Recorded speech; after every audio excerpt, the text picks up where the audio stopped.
Out of all of the things that I would have expected to wake up and see in gaming news today, a new Monster Hunter game was definitely not one of them. But here we are, so let's roll with it. Capcom have just announced in partnership with Niantic that they're developing a new game in the Monster Hunter series, and it's called Monster Hunter Now. But what exactly is Monster Hunter Now? Let's go through and find out. But before we do, we've recently restocked our officially licensed Monster Hunter t-shirts, with more sizes coming to the most popular designs, so if you've missed out before, now's a great time to rep your favourite game in real life, and it's a great way to support us as well. You can check them out with the link in the description down below, but make sure to grab them while stocks last. This new Monster Hunter game was just revealed in a short tweet from the official Monster Hunter account, along with this official key art for the game, where we can see the usual marks of a Monster Hunter game. It features hunters going toe-to-toe with Rathalos, but the background has an unusual twist on it, as the environment surrounding the hunter is a modern city landscape, giving us our first hint as to what we can expect from this game. It definitely isn't your typical Monster Hunter game, as some of you may have already guessed by hearing that it's from Niantic, and well, Monster Hunter Now is going to be an augmented reality game similar to Niantic's previously and hugely popular Pokemon Go. The game is listed as a hunting action role-playing game mixed with Niantic's trademark real-world gameplay. The game will allow for players to engage in combat with creatures from Monster Hunter, but in their local area using a range of different weapon types. By utilizing the resources obtained from these creatures, players can enhance and upgrade their equipment, which is very similar to the core gameplay loop of mainline Monster Hunter games. But here is the completely different spin on it, as they're doing it in the real world and using smartphones. It will be released on smartphones later this year in September 2023, but you can get involved as early as next week, as there's going to be a closed beta which you can sign up for on the game's official website. So if you are interested in signing up, you don't have to go and find it, we've got you covered here in this video. It would be great to know what you guys think of Capcom branching out into the mobile game genre. We have already had a few of them through the years, but it seems like there's a bigger push at the moment with this and the Timmy Studios game that was announced recently. There's actually a Eurogamer article that has some more details on different aspects of the gameplay, where they say that, quote,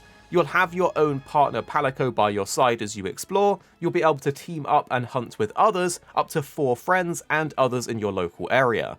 If you've played Pokemon Go, the concepts here will be familiar. The equivalent of Pokestops here will grant resources, while the monsters themselves will vary via the local biome. Battles against monsters will be relatively straightforward and limited to be commute friendly, with a maximum duration of 75 seconds. The visuals here are certainly a step up from Pokemon Go, however, end quote. We definitely agree that you can see the visual step up from the Pokemon Go game, as the Monster Hunter models do look pretty good and very detailed considering that this is a mobile title. We are quite happy to hear that the game will allow you to keep the core ideals of Monster Hunter games by letting you hunt together with friends to take down monsters. Of course, the gameplay will be quite different though. However, for those of you that have missed using paintballs in past Monster Hunter games, well, they're actually going to be making a comeback here, but not in the traditional sense of just marking the monster on your map for a limited time. In Monster Hunter Now, paintballs will allow you as the player to mark monsters, which will then let you hunt it at a later time, so you can choose when and what you hunt. The Monster Hunter core developers seem pretty happy about the game, and it has been in development for around 4 years, as it was first pitched to Ryozo, who's the Monster Hunter series producer, all the way back in 2019, and he immediately said, "Let's do it," without giving it a second thought. In the trailer for the game, we got to see the hunter performing dodges, helm breakers, and other special moves, but as it is a mobile game, it's hard to say just how much control over the action we will have, but it does look pretty robust at the moment from the trailer. We do know from a gamesindustry.biz article that it's going to be made as accessible as possible, with tap and flick controls over virtual buttons. Also, the gameplay does look a bit more like World than Rise, as a lot of the displayed animations do appear to be the World moves. You can particularly see it in the Helm Breaker, which does the World lunge forward rather than the Rise kick and jump off. Players will also be able to cut off tails, which is demonstrated in the trailer by the hunter cutting off the tail of a Puke, and because of this, we are assuming that if you're able to cut off tails, you're probably going to be able to break off other parts as well. well, but we'll have to wait and see. In one of the screenshots released alongside the reveal, we got a glimpse of the map, and it shows the resource nodes that will be available for players to collect, and how the monsters will populate the areas around the hunter. Another one of the screens shows a player arriving at a resource node, and then a mini game will be initiated in which they'll be required to tap the node. In terms of monetization of the game though, we do know that it will be free to play and will be supported by in-app purchases. They've said that they will release the exact details on this later this year,